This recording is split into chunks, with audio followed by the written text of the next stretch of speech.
they weren't flying as stewardesses. You know what I'm saying? We were kind of the cute little Mary Janes walking up and down aisles with our high heels. So we weren't really a part of that.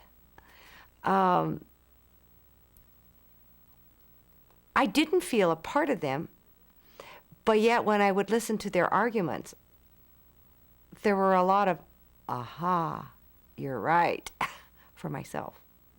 Like what? There are a lot of unequal things in this working place in particular. There are a lot of unequal things in our personal lives. Yes, I do have a valid point of view, and yes, I do have a mind, and yes, I have a right to use it.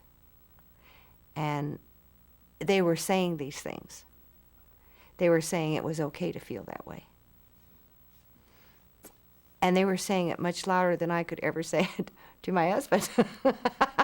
They were saying it to the male passengers that we had on board our flights. So there was a total consciousness, a total awareness taking place throughout the entire country at the same time, because we were all reading the same newspapers. We were all watching the same TV stations.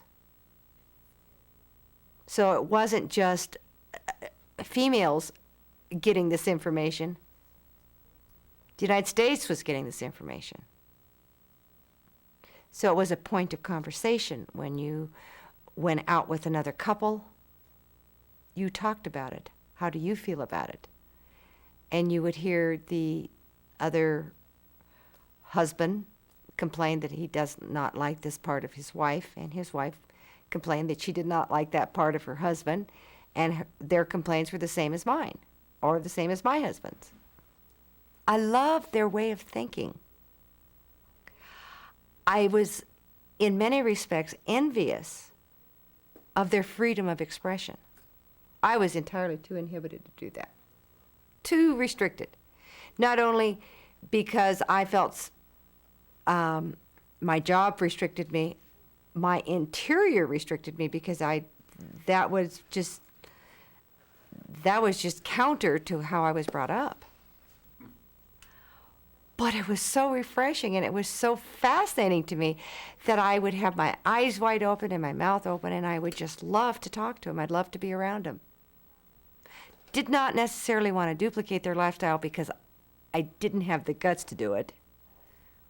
But I truly appreciated where they were. We're kind of glad that they were around with that expression. And I found them fascinating, but I was not a part of it.